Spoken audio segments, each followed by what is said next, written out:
afternoon. My name is Lori Warren. I am the Program Director with the American Job Center, and we are going to do the workshop Writing a Resume to Apply for Federal Employment. 10 things you need to know about writing a resume. You need to make sure that your content is exactly what they're looking for in the resume. This is the most important part of the resume that you are going to develop for USA Jobs. The words you use in the job duties need to come from the job description in whatever posting you are reviewing.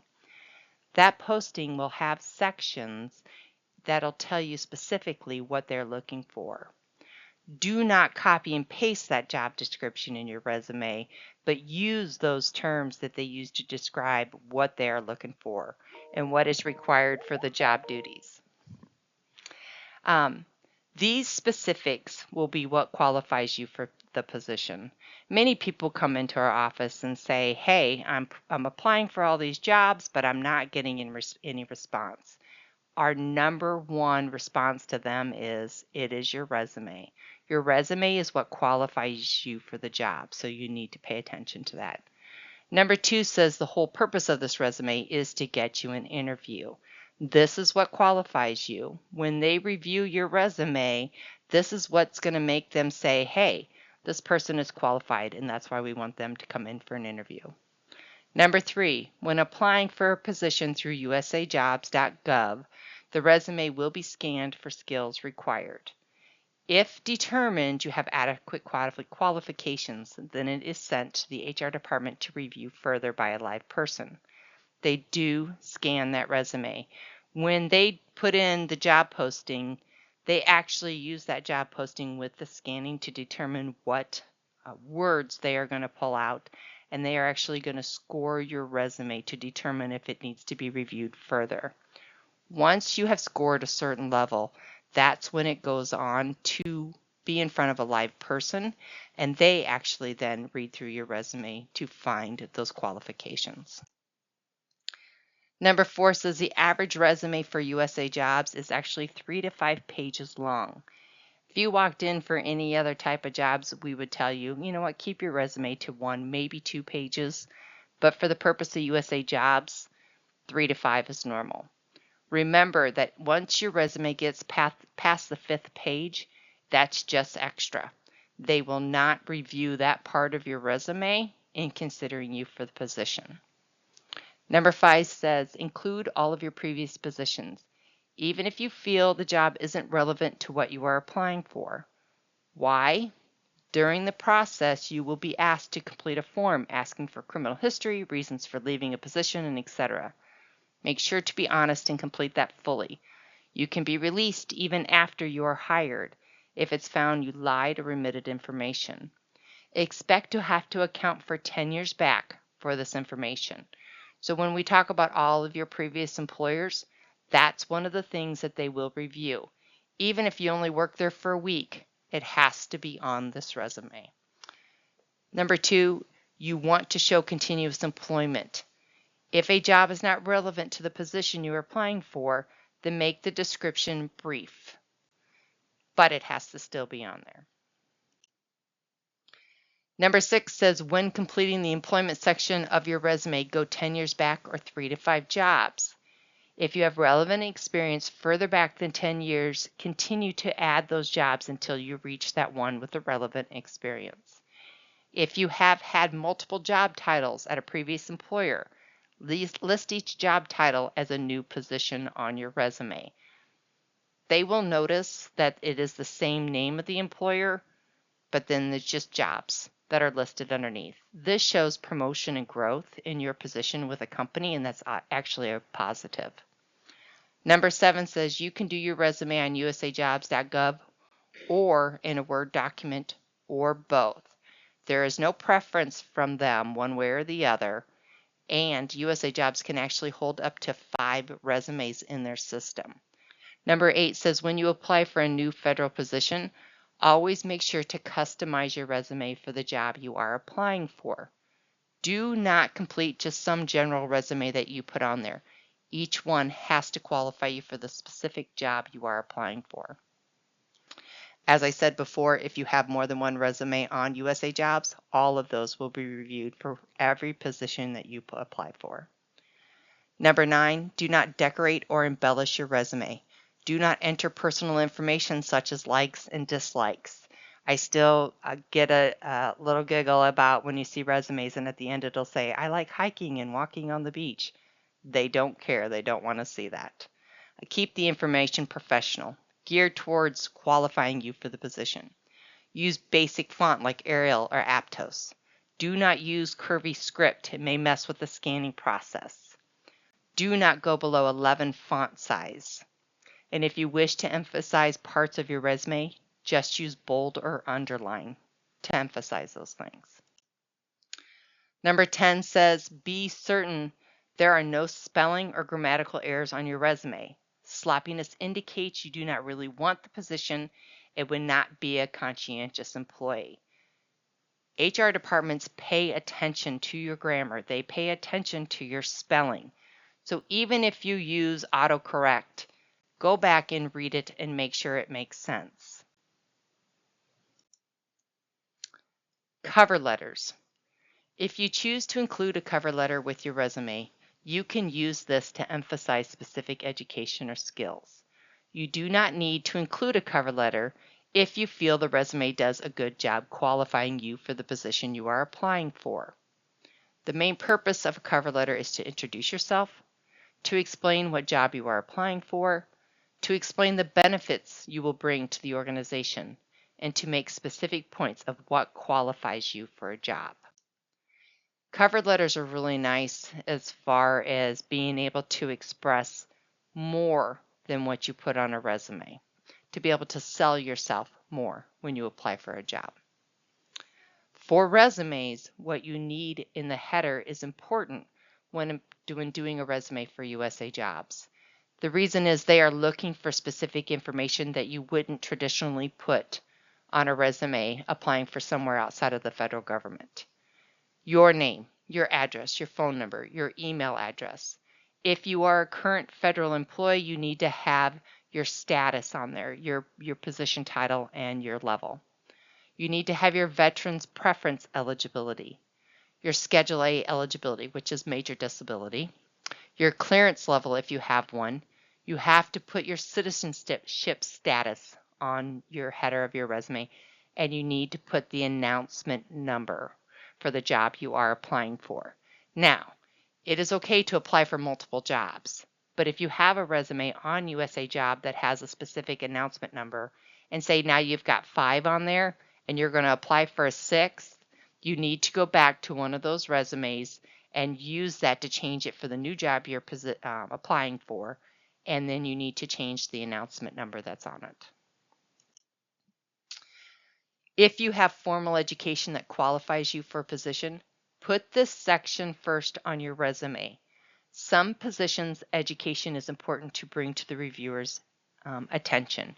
You may have had jobs in the past where aspects of those jobs or qualifications or experience that they're asking for in those job postings, but that education is what puts kind of tips it over the edge in order to qualify you for a position.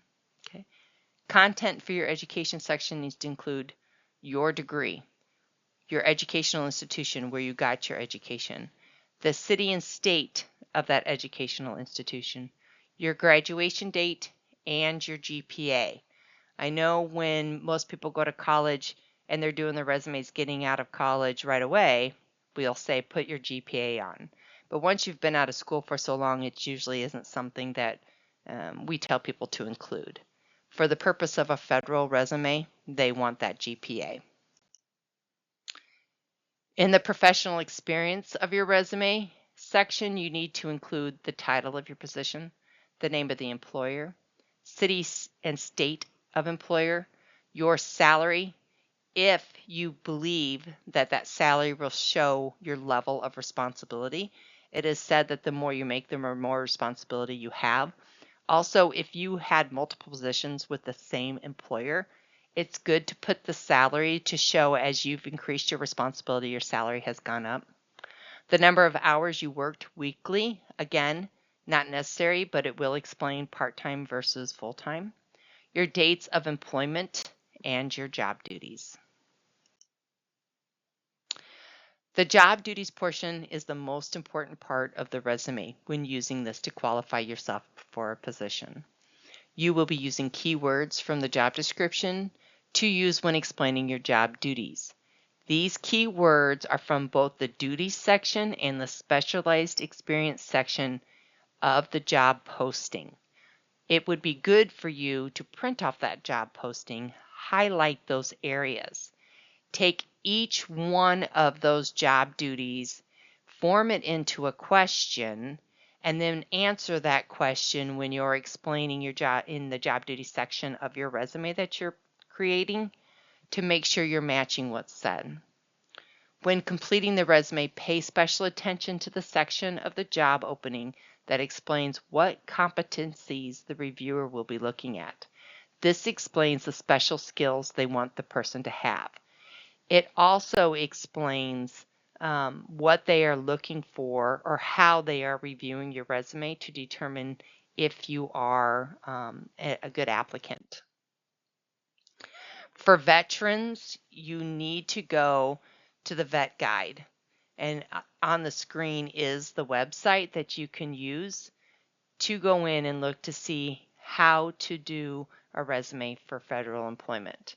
This website also tells you about veterans' preference and helps you determine what information you need to put on your resume. References. You will need to complete a reference page when you are applying for a federal position. There are no specific rules for a reference page. Lists both professional and personal references. The general guide is to use 3 to 5 professional references and at least 2 personal ones, and that's just kind of a general. Make sure to always ask whomever you are putting on your reference page before you do so. You want the person to be prepared to get a call, a letter, or an email. They are a reflection of you. If you do not tell somebody and they answer the phone angry, or if it's noon and they answer the phone like they just got out of bed, that is a reflection on you. You can either include this when sending your resume for a position or have it ready for when it's requested. Understand your references are a reflection of you, like I just said, and use the same font that you used on your resume. When we used to do resumes on paper on a regular basis and everybody got resume paper, we always made sure even the references were used on the same paper, same font, same size, same everything. On the screen, you will see a couple examples of both a professional and a personal reference, so that you can see how it's formatted. Notice that in there we're also putting dates so they can see how long you either worked with that person or that you've known that person. Frequently asked questions. 1, is it bad to apply for multiple positions? No. Each job has its own tracking process and is closed when finished. Many apply for multiple positions when trying to get a federal job. They will not look back and say, well, this person's applied for 5 jobs. Each job posting will have its own review. 2, is there another way to get a federal job? Yes, you can apply for an internship. Being hired for an internship will make you an employee. If the internship doesn't lead to a permanent position, it will still increase your skill level and allow you to create an employment track record when applying for other federal positions. Remember, even getting on a base or into a federal position, there are clearances, there are different things that you have to go through in order to be able to do that internship. And having that clearance or having had that background check or gaining that experience in that installation is going to actually give you more qualifications and make it easier for them to hire you for a permanent position. Number 3, how long is the process from applying to getting a job offer? This can take some time. Do not apply and expect to be through the process in a couple days.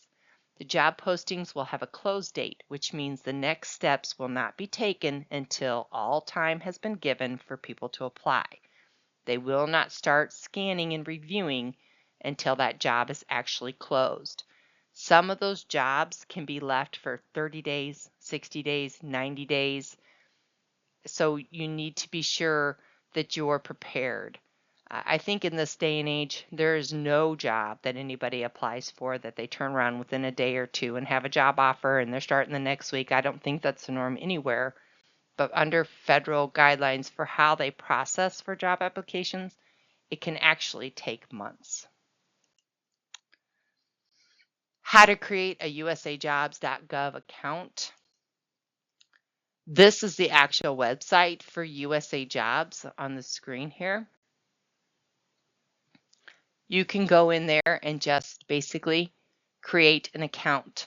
You log in and create your account. If you already have an account, obviously put your username and password somewhere to keep it safe so that when you go in, you can access your same account. If you notice here, it says create an account. They want a valid email address. They also ask you what language you want it to be in, so that's kind of nice. Then you will need to check your email. They are actually going to verify your email address and making sure it's valid because they do communicate enough through email. In fact, nobody is going to call you from USA Jobs. They're going to give you updates or anything. It'll all be via email. Once you confirm your email, then they will have you create your password. Like I said, write this down, right? So everything is online. So if you turn around the next time you go to get in and you don't remember your password, then you have to go through the entire process of forgot my password and hope that everything works out that you can get things changed. You want to always be using the same account when applying for jobs. It's going to be easier for you, especially with having multiple resumes on their website and opportunities for them to review different things. They're also going to have you set up an authentication, and they're going to be able to say, and I know most people are familiar with this now, when you go to get on a certain account and it'll say, it sends you a text with a code or it sends you an email or whatever it is.